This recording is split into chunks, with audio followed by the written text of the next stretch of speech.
अस्सलाम वालेकुम। आज से हमारा चैप्टर नंबर 4 स्टार्ट हो रहा है, data integrity and normalisation. Normalisation हमने पीछे थोड़ा सा पढ़ा था, जो आपने लॉजिकल मॉडल के स्टेप्स पढ़े थे उसमें नॉर्मलाइजिंग द रिलेशंस था एक लास्ट स्टेप। तो मैंने आपको बताया था कि हम इसको जो है वो नेक्स्ट चैप्टर में डिटेल से पढ़ेंगे कि नॉर्मलाइजेशन कैसे होती है और इसके कौन कौन से स्टेप्स हैं। बहुत जो है पूरा ये चैप्टर आपका नॉर्मलाइजेशन की डिटेल्स पे ही है, ठीक है। डाटा इंटेग्रिटी हम पीछे पढ़ चुके हैं, काफ़ी दफ़ा जो है वो ये वर्ड यूज़ हो चुका है, सबको इसका मतलब समझ आना चाहिए, इसकी डेफिनेशन भी सबको अब याद होनी चाहिए। क्या होती है? Consistency and correctness of data, कि डाटा जो है वो आपका करेक्ट है, उसके लिए हम फिर डिफरेंट चेक्स लगा के देखते हैं कि आपका डाटा जो है वो जिस रूल के मुताबिक हमने कहा था वैसे ही एंटर हुआ है, कोई मसला तो नहीं हुआ। वो फिर आगे पूरी डिटेल जो हम पहले कर चुके हैं, ठीक है। It is an other form of data base protection, ठीक है, कि ज़ाहिर डाटा बेस को प्रोटेक्ट ही करता है ना एक लिहाज से, कि आपने रूल्स बना दी, बजाय इसके कि हर कोई अपने अपने तरीके से करे। आपने एक सर्टन स्पेसिफिक रूल्स सेट कर दिए कि इसी रूल्स पे जो है वो आपका डाटा चलेगा, ठीक है। Security means data must be protected from unauthorised operation, ये भी हम पीछे पढ़ चुके हैं कि डाटा को अनऑथराइज्ड एक्सेस से जो है वो आप बचाएं। अनऑथराइज्ड का क्या मतलब है कि आप अनऑथराइज्ड कहते हैं कि किसी अननोन बंदे से या ऐसे बंदे से जिसको आपने अथॉरिटी नहीं दी हुई, परमिशन नहीं दी हुई कि आपको डाटाबेस को यूज़ करे, उसको अनऑथराइज्ड यूज़र कहेंगे, ठीक है। अच्छा, आगे टाइप्स ऑफ इंटेग्रिटी, ये हम वैसे तो पढ़ चुके हैं लेकिन इनके नाम हमने अलग अलग नहीं पढ़े, और अक्सर ये पेपर में क्वेश्चन आ भी जाता है कि इंटेग्रिटी की टाइप्स जो है वो लिखें। तो पहली है एंटिटी इंटेग्रिटी और दूसरी है रेफरेंशियल इंटेग्रिटी, ठीक है। Types of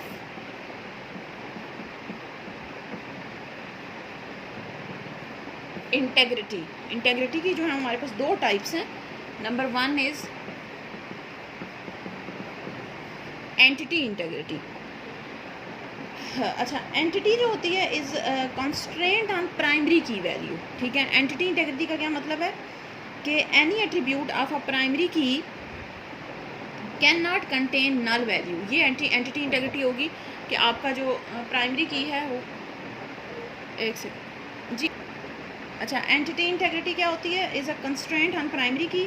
it states that any attribute of a primary key can not contain नल वैल्यू, कि कोई भी आपकी जो प्राइमरी की होती है वो उसका जो एट्रीब्यूट है वो हमारे पास नल वैल्यू नहीं हो सकता, ठीक है। कि एंटिटी इंटेग्रिटी हमारे पास क्या होगी? एंटिटी इंटेग्रिटी मीन्स कि प्राइमरी की, ये हम पीछे भी पढ़ चुके हैं, ठीक है, कि प्राइमरी की में नल वैल्यू नहीं हो सकती। ये जो है वो बात कंफर्म है, आपने पहले बहुत दफ़ा देखी हुई है, ठीक है। तो सिर्फ उसका एक नाम दे दिया कि जब प्राइमरी की में कोई भी नल वैल्यू नहीं होगी तो हम कहेंगे कि ये टेबल जो है वो एंटिटी इंटेग्रिटी के रूल्स को फॉलो कर रहा है, ठीक है। Primary key can not contain null value, ठीक है, कि प्राइमरी की जो है वो हमारे पास नल वैल्यू नहीं हो सकती। If primary key contains null value it is not possible to uniquely identify a record, ठीक है। तो ये हम पीछे पढ़ चुके हैं कि प्राइमरी की में नल वैल्यू नहीं होनी चाहिए, नल वैल्यू होगी तो हम उसको यूनिकली आइडेंटिफाई नहीं कर सकते। यहाँ पे जस्ट उसको एक नाम दे दिया गया कि इस रूल को हम क्या कहते हैं? एंटिटी इंटेग्रिटी, कि आपकी प्राइमरी की में नल वैल्यू नहीं हो सकती। दूसरा है हमारे पास रेफरेंशियल इंटेग्रिटी, ये तो पहली हो गई एंटिटी इंटेग्रिटी। सेकेंड है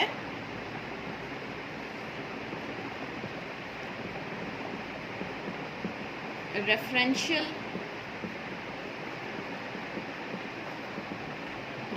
integrity. Referential integrity is a constraint on foreign key value. पहले हमने पढ़ी थी जो एंटिटी इंटेग्रिटी है वो किसके ऊपर होती है? प्राइमरी की के ऊपर, कि प्राइमरी की में नल वैल्यू नहीं हो सकती। रेफरेंशियल इंटेग्रिटी क्या होगी कि ये हमने पीछे पढ़ी भी है, जो फॉरेन की होती है वही रेफरेंशियल इंटेग्रिटी होती है, कि आप एक टेबल से प्राइमरी की लेके जाते हैं दूसरे टेबल में ताकि दोनों आपस में मैच कर सकें, ठीक है। It states that if a foreign key exists in a relation, the foreign key value must match the primary key value of some tuple in the parent relation. इसका क्या मतलब है? ये जो आगे एग्जांपल दी हुई है आपकी बुक के ऊपर, यहाँ से देख लें कि आपका जो पेरेंट टेबल होगा, यानी कि अगर फॉरेन की आपने बनाई हुई है, दो टेबल्स को आपस में कनेक्ट किया हुआ है, ठीक है। जैसे यहाँ पे एक टेबल है रोल नंबर, नेम और एड्रेस का, ये बुक से आप एग्जांपल देखें, ठीक है। और दूसरा टेबल है चाइल्ड टेबल, जिसमें रोल नंबर, सब्जेक्ट और मार्क्स हैं, ठीक है। आप देखें पेरेंट टेबल में क्या वैल्यूज़ हैं रोल नंबर की, वो है 1, 2 और 3। तो चाइल्ड टेबल में भी वही वैल्यूज़ यूज़ होंगी 1, 2 और 3 की, सही है। यानी इसका क्या, ये जो पीछे हमने लाइन पढ़ी है, foreign key exist in a relation, the foreign key value must match the primary key value of some tuple in its parent relation, के जो फॉरेन की वैल्यू होगी वो हमारे पास पेरेंट टेबल में जो भी वैल्यूज़ हैं उनके साथ मैच करनी चाहिए। ये नहीं कि अब हमने यहाँ पे सिर्फ 1 2 और 3 लिखा हुआ है। पेरेंट टेबल में हमारे पास जो रोल नंबर की वैल्यू है, ये फॉर एग्जांपल मेरे पास ये पेरेंट टेबल है, इसमें मेरे पास डिफरेंट वैल्यूज़ हैं और यहाँ पे एक हम ले लेते हैं रोल नंबर जो कि प्राइमरी की है 1 2 और 3, और दूसरा मेरे पास जो चाइल्ड टेबल है इसमें मेरे पास यही वाली वैल्यूज़ हैं, रोल नंबर आगे डिफरेंट मेरे पास कॉलम्स बने हुए हैं, लेकिन ये रोल नंबर मेरे पास यहाँ पे एज अ फॉरेन की है। यानी कि इन दोनों टेबल्स को आपस में फॉरेन की यही होती है ना कि आप दो टेबल्स को आपस में कनेक्ट करने के लिए क्या करते हैं कि एक टेबल की प्राइमरी की को दूसरे टेबल में ले आते हैं एज अ फॉरेन की। अब वो उस टेबल की प्राइमरी की थी 1 2 और 3, तो यहाँ पे एज अ फॉरेन की आ जाएगी। तो इसके अंदर अब ये जो वैल्यूज़ थी 1 2 और 3, यहाँ पे भी 1 2 और 3 ही होंगी। बेशक ज़्यादा दफ़ा हो जाए, ज़रूरी नहीं है कि 3 दफ़ा ये 3 ही रिकॉर्ड हो सकता है, 1 2 दफ़ा हो, 2 2 दफ़ा हो, 3 हो ही ना, ठीक है। लेकिन जो वैल्यूज़ होंगी वो हमारे पास इसके साथ मैच करेंगी। ये नहीं हो सकता कि आपके पास जो है वो ये वाली वैल्यूज़ सिर्फ एक ही बार हों, या ये वाली वैल्यू जो है वो हमारे पास फॉर एग्जांपल यहाँ पे अब 4 आप लिख दें, ये नहीं हो सकता, ठीक है, क्योंकि ये वाली वैल्यू इसमें मौजूद नहीं है, सही है। तो जो भी वैल्यूज़ पेरेंट टेबल के अंदर होंगी वही चाइल्ड टेबल के अंदर आएंगी। तो ये हमारे पास होती है रेफरेंशियल इंटेग्रिटी, ठीक है। इंटेग्रिटी का मतलब क्या होता है, रूल्स, कंस्ट्रेंट्स, कोई लिमिट आप लगाते हैं। तो एंटिटी इंटेग्रिटी क्या आती है कि प्राइमरी की में नल वैल्यू नहीं हो सकती, और रेफरेंशियल इंटेग्रिटी क्या है कि आपकी जो फॉरेन की होती है must contain the values that are present in parent table. ये नहीं है कि आपने पेरेंट टेबल से हट के कोई वैल्यू जो है वो फॉरेन की में डाल दी, ऐसे आप नहीं कर सकते। ये हमारे पास एक जो है कंस्ट्रेंट होती है फॉरेन की, ठीक हो गया। अच्छा, ये नीचे जैसे लिखा हुआ है कि value can not be inserted in foreign key field if it has no corresponding value in the primary key field. ये वही बात है कि फॉरेन की में आप कोई ऐसी वैल्यू नहीं डाल सकते, जैसे फॉर एग्जांपल 4 आप यहाँ पे नहीं डाल सकते क्योंकि ये हमारे पास यहाँ पे जो पेरेंट टेबल है उसके अंदर नहीं है, ठीक है। बस सही है, इतना काफ़ी है इसमें। आगे देखें, attaining entity integrity and attaining referential integrity, कि कैसे हम इसको अचीव करते हैं। एंटिटी इंटेग्रिटी कैसे लाते हैं अपने टेबल के अंदर, और रेफरेंशियल इंटेग्रिटी कैसे, क्योंकि ये दोनों ज़रूरी हैं। इसके बगैर आपके टेबल अनकम्प्लीट होंगे, वो आपके पास जो है वो दुरुस्त नहीं होंगे, करेक्ट नहीं होंगे। जब तक आपकी एंटिटी इंटेग्रिटी और रेफरेंशियल इंटेग्रिटी जो है वो नहीं होंगे, इसका मतलब है आपका टेबल जो है वो गलत है, ठीक है। तो ये दोनों चीज़ें आपको अपने टेबल में लाजमी लानी है। तो एंटिटी इंटेग्रिटी, ये जो पहला टॉपिक लिखा हुआ है अटेनिंग एंटिटी इंटेग्रिटी, यानी कि आपने एंटिटी इंटेग्रिटी कैसे लानी है अपने टेबल के अंदर। The entity integrity can be attend bye specifying primary की इन अ रिलेशन, कि आप क्या करते हैं टेबल के अंदर सबसे पहले तो प्राइमरी की बनाएंगे। व्हेन अ प्राइमरी की constraint is specified in relation, DBMS automatically applies the entity integrity that is use, यानी कि आपने प्राइमरी की कह दी कि ये मेरे पास ये प्राइमरी की है। फॉर एग्जांपल कोई भी आपने रिलेशन बनाया हुआ, for example relation means table, ठीक है, स्टूडेंट का आपने रिलेशन बनाया हुआ है, ठीक है। अब इसके अंदर आपने एक बहुत सारी कीज़ बनाई हुई है, रोल नंबर है, नेम है, ठीक है, क्लास है, बहुत सारी आपके पास हैं कीज़, ठीक है। उसमें से कोई एक आपने जो है वो अचीव करनी, किसी एक को आपने क्या करना होगा, एंटिटी इंटेग्रिटी अचीव करने के लिए किसी एक को प्राइमरी की सेट करना है, ठीक है। फॉर एग्जांपल इसको मैंने कह दिया कि ये मेरे पास क्या है, प्राइमरी की है। अब प्राइमरी की होने का मतलब क्या होगा, प्राइमरी की सेट कर दी तो इसका मतलब ये है कि आपकी ये इस की के अंदर जो वैल्यूज़ हैं वो हमारे पास अब नल नहीं हो सकती, ठीक है। डेटाबेस मैनेजमेंट सिस्टम जो होता है आपका DBMS कंप्यूटर के अंदर जब आप बनाते हैं डेटाबेस मैनेजमेंट सिस्टम, तो वो ऑटोमेटिकली जिसको भी आपने प्राइमरी की कह दिया, आपने सेट कर दिया कि ये प्राइमरी की है, वो हम आगे जब प्रैक्टिकली करेंगे तो आपको पता चल जाएगा। आप सिर्फ राइट क्लिक करते हैं और उसको प्राइमरी सेलेक्ट कर देते हैं कि ये हमारे पास प्राइमरी की है, तो वो आप करेंगे तो आपको पता चल जाएगा कि कैसे बनाते हैं प्राइमरी की। फिलहाल हम ऐसे ही कह देते हैं कि रोल नंबर प्राइमरी की है। तो जब आपने किसी एक को स्पेसिफाई कर दिया प्राइमरी की, तो आप डेटाबेस मैनेजमेंट सिस्टम की जिम्मेदारी हो जाती है, वो इसमें नल वैल्यू एंटर ही नहीं करने देता। जैसे ही फॉर एग्जांपल यहाँ पे मैंने 1 एंटर किया, 2 एंटर किया, यहाँ पे तीसरा रिकॉर्ड मैंने खाली छोड़ दिया। जैसे ही मैं तीसरा खाली छोड़ के चौथे पे जाने लगूँगी तो यहीं पे एरर आ जाएगा, बार बार मुझे मैसेज आएगा, अगले पे मैं जा ही नहीं सकती। जब तक मैं इसके अंदर वैल्यू एंटर नहीं करूँगी मैं अगले पे जा ही नहीं सकती, ठीक है। तो हम एंटिटी इंटेग्रिटी कैसे अचीव करते हैं कि अपने टेबल के अंदर आपने एक प्राइमरी की बना देनी है बस। तो वो प्राइमरी की जब बन जाएगी तो आगे जो है वो DBMS की जिम्मेदारी होगी कि वो उसके अंदर वैल्यूज़ लाजमी आपसे एंटर करवाएगा। जब तक आप एंटर नहीं करेंगे वो एरर आता जाएगा, ठीक है। Attribute cannot contain null value in it. DBMS displays an error message if the user attempts to save a record without specifying a valid value in the primary key attribute, यानी कि primary की attribute में correct value enter किए बगैर आप आगे जा ही नहीं सकते, ठीक है। सेकंड है हमारे पास attaining referential integrity. Referential integrity आप कैसे अटेन करते हैं? The referential integrity can be achieved by connecting two relations by specifying the relationships between them. आप कैसे करते हैं, दो रिलेशंस को आपस में कनेक्ट करेंगे, ठीक है। When two relations are connected, one relation is called parent and the other is called dependent। यही होता है ना कि आपने रेफरेंशियल इंटेग्रिटी कैसे अचीव करनी है। रेफरेंशियल इंटेग्रिटी का क्या मतलब है कि आपने एक टेबल की प्राइमरी की को उठा के दूसरी टेबल में लेके जाना है एज अ फॉरेन की, ठीक है। और जब दूसरे टेबल में लेके जा रहे हैं तो आपने ये चेक रखना है कि जो पेरेंट टेबल के अंदर जो वैल्यूज़ हैं वही जो है वो फॉरेन की के अंदर होनी चाहिए, उसके अलावा कोई नहीं होनी चाहिए। यही होती है रेफरेंशियल इंटेग्रिटी, ठीक है।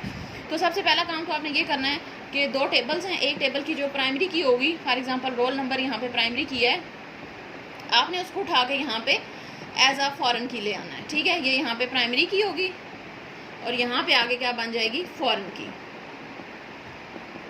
ठीक है। आपने उसको यहाँ पे ले आए, ठीक है।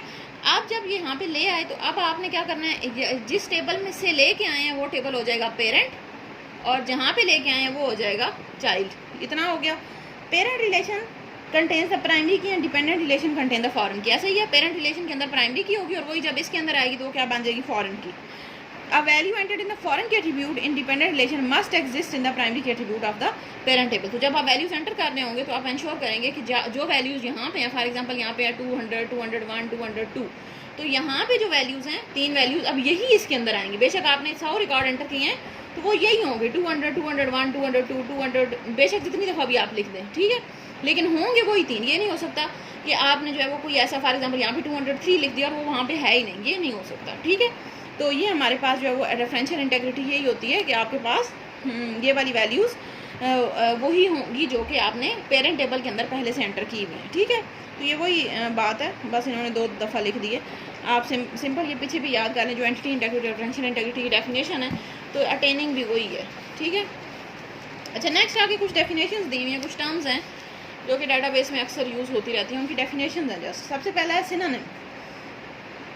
Synonym is a type of problem that exist in relations, ठीक है। प्रॉब्लम है क्या है कि a synonym is created when two different names are used for the same information or attribute। यानी कि इन्फॉर्मेशन सेम है, आपने कॉलम सेम ही बनाया हुआ है, दोनों के अंदर 2 कॉलम्स है, दोनों के अंदर वैल्यू सेम है, लेकिन आपने नाम डिफरेंट कर दिए, ठीक है। The name of attribute must be same if it exist in 2 or more relations. अब जैसे एग्जांपल देखें, आइटम है एक और आइटम के अंदर आइटम का टेबल बनाया हुआ है, उसके अंदर है stock number, item colour, supplier code, और सप्लायर का टेबल बनाया है, उसमें सप्लायर आईडी और सप्लायर नेम। अब देखिए, सप्लायर आईडी भी वही चीज़ और सप्लायर कोड भी, सिर्फ आपने नाम अलग कर दिया। वही बात है कि आपने जैसे फॉर एग्जांपल एक स्टूडेंट का क्लास लिखी, ठीक है, वहाँ पे आपने first year, second year, third year, आगे जाके उसने आपने दोबारा कोई और टेबल बनाया, उसमें आपने लिख दिया for example class and section. तो अब वो भी वही बात है, उसके अंदर भी वही इन्फॉर्मेशन है, यहाँ पे भी वही इन्फॉर्मेशन है, यानी कि इन्फॉर्मेशन सेम है 2 एट्रीब्यूट्स के अंदर, लेकिन आपने उनके नाम चेंज कर दिए। तो ये प्रॉब्लम होता है डाटाबेस के अंदर, इसको आप कहते हैं सिनोनिम प्रॉब्लम, यानी कि आपने 2 नाम जो है वो बिल्कुल सेम कर दिए, इन्फॉर्मेशन उनके अंदर सेम थी, आपने उनके नाम जो है वो वही रख दिए, ठीक है। तो ये सिनोनिम हो जाता है। नेक्स्ट है हाइमोनियम। हाइमोनियम क्या होता है, is a type of problem that exists in a relation। It's created when same name is used for 2 different attributes। ऊपर वाले से डिफरेंट है। सिनोनिम में आपके पास क्या होता था, सिनोनिम में होता है कि आपके पास इंफॉर्मेशन सेम है 2 एट्रीब्यूट्स के अंदर, ठीक है, टेबल है, दोनों के अंदर इंफॉर्मेशन सेम है। फॉर एग्जांपल एक है मेरे पास आईडी और एक है कोड, ठीक है, आईडी भी 1 2 3 4 है और कोड भी 1 2 3 4 है। तो आपने क्या किया, इन्फॉर्मेशन सेम है दोनों के अंदर 1 2 3 4 है, लेकिन आपने नाम डिफरेंट रख दिए। तो ये एरर है, एक मसला है, ठीक है। आपको ऐसा नहीं करना चाहिए, आपको दोनों में से कोई एक ही रखना है, ठीक है। जो दूसरा होता है हमारे पास हाइमोनियम। हाइमोनियम क्या होता है कि आपने हाइमोनियम होता है कि आपने जो एट्रीब्यूट्स हैं उनके अंदर इंफॉर्मेशन तो डिफरेंट है, लेकिन आपने A type of problem is created when same name is used for different attributes। आपके पास इंफॉर्मेशन डिफरेंट है, फॉर एग्जांपल एक के अंदर इंफॉर्मेशन है मेरे पास 101, 102, 103 और दूसरा है 200, 300, 400, कुछ इस टाइप की इंफॉर्मेशन है, यानी कि इंफॉर्मेशन डिफरेंट है, लेकिन आपने नाम सेम रख दिए। आपने इसको भी कह दिया कोड, इसको भी कह दिया कोड, तो ये भी एक प्रॉब्लम है, ठीक है। ये भी प्रॉब्लम है कि आपने सेम इन्फॉर्मेशन के नाम डिफरेंट रखे हैं या डिफरेंट इन्फॉर्मेशन के नाम सेम रखे हैं। तो ये दोनों आपके पास प्रॉब्लम्स हैं आपको। तो अब इसमें इसको प्रॉब्लम को कैसे हल करेंगे कि दोनों का नाम जो है वो दोनों में से कोई एक रख दें, ठीक है, या आईडी रखें या कोड रखें, एक कॉलम बिल्कुल हटा दें आप यहाँ से, तो ये प्रॉब्लम हल हो जाएगा। और ये वाला कैसे हल होगा कि आपने दोनों के नाम चेंज कर दें, एक को कोड कर दें, एक को आईडी कर दें, ठीक है। तो ये प्रॉब्लम हल हो जाएगा। थर्ड है हमारे पास रिडंडेंसी। रिडंडेंसी का क्या मतलब होता है? डुप्लीकेशन, ठीक है। तो इसका मतलब है duplication of data, it is type of problem that exist in relation created when same information is unnecessarily stored in different. आपने पढ़ा हुआ है कि ये जो डुप्लीकेशन है या रिडंडेंसी है ये डाटाबेस मैनेजमेंट सिस्टम में नहीं होनी चाहिए, ठीक है। तो अगर होगी तो आप इसको रिमूव करेंगे।